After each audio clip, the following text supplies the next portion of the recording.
नमस्कार, मैं अजय बाथम और इस समय हम मौजूद हैं इटावा के एचएन पब्लिक स्कूल में। और आज हम आपको ऐसे कलाकार से मिलवाएंगे जो कि रसगुल्ले को 40-50 फीट तक उछालता है हवा में और उसके बाद मुंह से कैच ले लेते हैं। और आपको बात बता दें, जो कैच मामूली तौर पर हम लोग जो हाथों से कैच नहीं ले पाते, डायरेक्ट मुंह से लेते हैं और इनको रसगुल्ला मैन भी कहा जाता है। आज हमारे साथ मौजूद हैं और हम आपको अपने कैमरे पर दिखाएंगे लाइव। और देखो किस तरीके से ये रसगुल्ले को उछालते हैं और डायरेक्ट मुंह से कैच लेंगे। और यहाँ पे तमाम वो लोग मौजूद हैं जो इस कला का प्रदर्शन देखेंगे। तो अनुज, हम चाहेंगे कि आप हमारे दर्शकों को इस रसगुल्ले को हवा में उछालिए और उसके बाद अपने मुंह से कैच लीजिए, क्योंकि तमाम लोग बाद में कहते हैं कि बस ये तो हाथ से ही मुंह में ऐसे ही डाल लिया होगा। तो मैं चाहूंगा अपने कैमरामैन से कि थोड़ा पीछे से जाके इनका पूरा दिखाएं कि देखो कितना ऊंचा रसगुल्ला जाता है और जिसके बाद ये मुंह से कैच लेते हैं। अनुज जी, जरा उछालिए।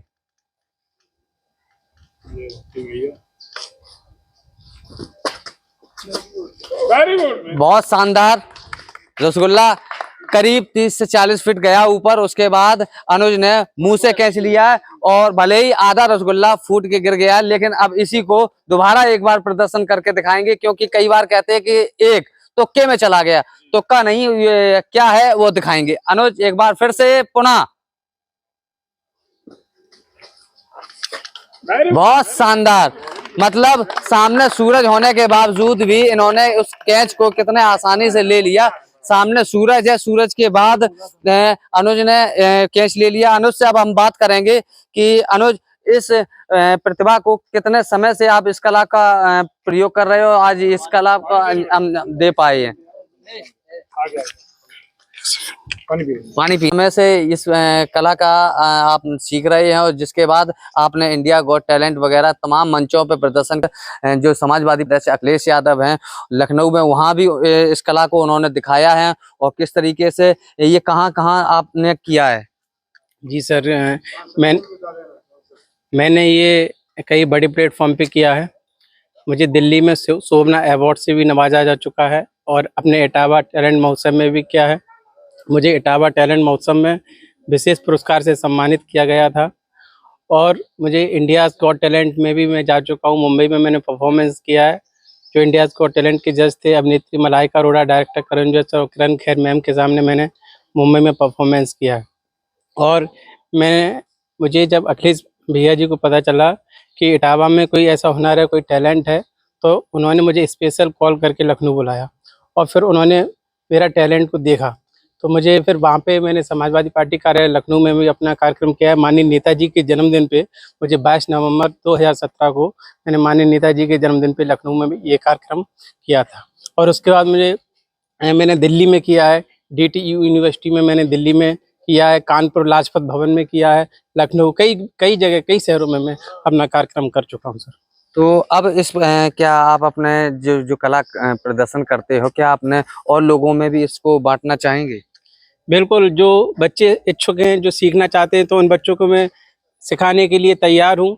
बस ये है कि जो बच्चे अपनी लगातार प्रैक्टिस करते हैं और डेली मेरे से सीखने आए, ये नहीं कि गैप कर दें। कोई भी दिन गैप नहीं होना चाहिए।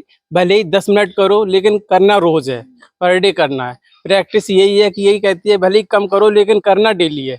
तो यही है कि हम अगर कोई बच्चा या कोई भी सीखना चाहेगा तो मैं उसको ये यूनिक टैलेंट सिखाने के लिए तैयार हूँ। जो रसगुल्ला उछालने की कला के ही पीछे मतलब आपने इसको ही क्यों चुना है और परिवार का किस तरीके का सहयोग रहता था? रसगुल्ले को इसको इसलिए चुना है सर, क्योंकि ये चोट नहीं लगती है। कभी कभी क्या होता है कि हम अगर कोई चीज़ से करते तो ठोस पदार्थ होगा तो उससे चोट न लगने का जीभ में डर रहेगा, तो जीभ से कई ब्लड भी आ सकता है। और ये क्या है, गुलाब जामुन ये होता तो हार्ड है, सॉफ्ट ही होता है, अंदर से थोड़ा थोड़ा ठोस भी वैसा होता है जो फटता नहीं ऊपर जाके। तो ये रसगुल्ला मैंने इसलिए चुना है कि इसमें खाने में आसानी होती है, इसमें चोट नहीं लगती, इसलिए मैंने गुलाब जामुन को चुना। नहीं, आपने रसगुल्ला खाने की प्रैक्टिस कैसे की? कहाँ से इतने रसगुल्ले लाते थे?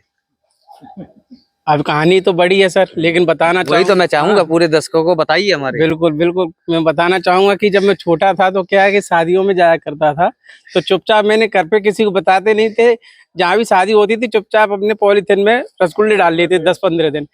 मतलब 10-15 रसगुल्ले डालने के बाद फिर जहाँ पे कोई नहीं, एकांत में अपने अकेले में प्रैक्टिस करते थे, और प्रैक्टिस करते करते करते आज यहाँ तक पहुंच गया हूँ। इंडिया बुक ऑफ रिकॉर्ड्स में मेरा नाम। नहीं, फैमिली का किस तरीके का सहयोग रहता था? क्या मतलब जैसे कि माता मम्मी थी, क्या रसगुल्ले बना के खिलाती थी? मैं बताना चाहूँगा कि मैं 8 साल का था तो मम्मी मेरी एक्सपायर हो गई है, मम्मी नहीं है, लेकिन मेरी सिस्टर और वाइफ ने बहुत मदद की, और भाभी। तो कोई ना कोई घर पे होता है तो वो आज भी गुलाब जामुन मेरे लिए बना देती हैं। पापा का किस और तरीके का पापा सहयोग का रहता पूरा सपोर्ट रहता है, क्योंकि जैसे मैं आपको बता भी चुका हूँ कि पापा मुंबई गए थे मेरे साथ इंडियाज गॉट टैलेंट में। लेकिन पापा शुरुआत में इसको, मैंने पापा को भी नहीं बताया नहीं किसी को, क्योंकि जब तक किसी में कामयाबी ना मिले और उसको बारे में चर्चा शुरू कर दो तो फिर अच्छा नहीं लगता, लोग हंसते भी हैं। तो बाद में जब मुझे कुछ रिकॉर्ड में दर्ज हुआ और जगह जगह शो किए, तब पापा को पता चला कि ऐसे ऐसे मैं इस हुनर को, इस टैलेंट को कर सकता हूँ।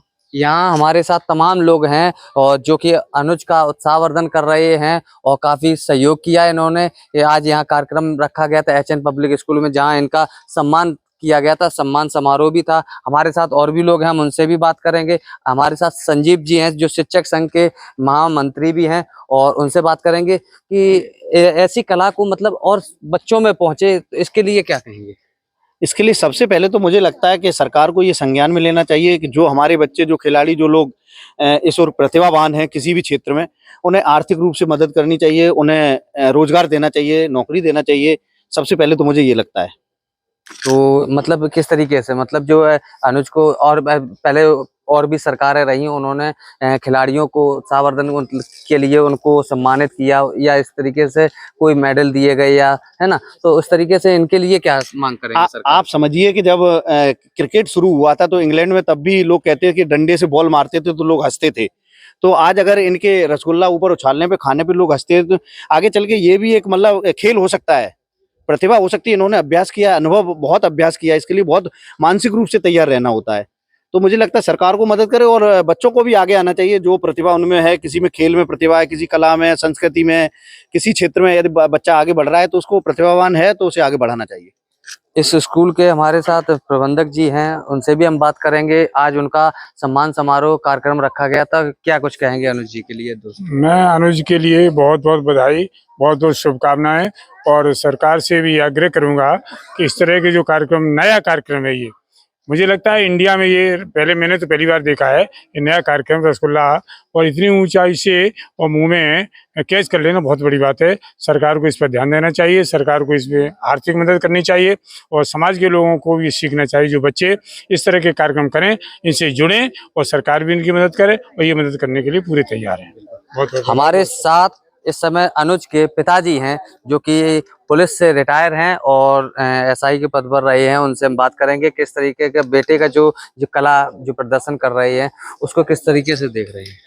मैं अपने बच्चे को बहुत अच्छी तरह से देख रहा हूँ, और मैं ये समझता नहीं था कि हमारा बच्चा ये काम कर लेगा। अब मेरे बच्चे ने इंडिया में नाम किया, पहले तो हमारे सबसे पहले जिले का नाम किया, जिले के बाद उत्तर प्रदेश का नाम किया, उत्तर प्रदेश के बाद भारतवर्ष का नाम किया।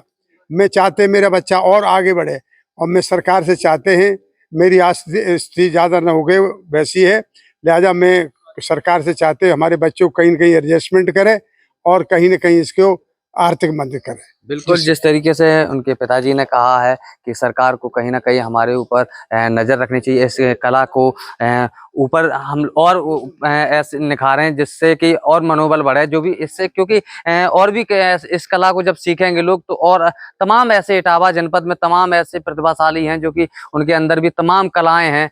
चाहे हमारे इटावा में और भी ऐसे हैं जैसे कि आँख से अंडे की क्रेट को उठा देते, पेप्सी की बोतलों को 2 लीटर की उठा देते, तमाम ऐसे प्रतिभाशाली इटावा में हैं। हम अपने चैनल के माध्यम से और लोगों को भी दिखाएंगे जो कि तमाम इटावा में प्रतिभाएं हैं। अनुज का एक लक्ष्य और है कि जो जिले स्तर पे हमें और इंडिया लेवल पे जो हमें पुरस्कार मिल चुके हैं, अब हम गिनीज बुक में अपना नाम दर्ज करा लें, यही इनका लक्ष्य है। मैं अजय कुमार बातम, इटावा वॉइस।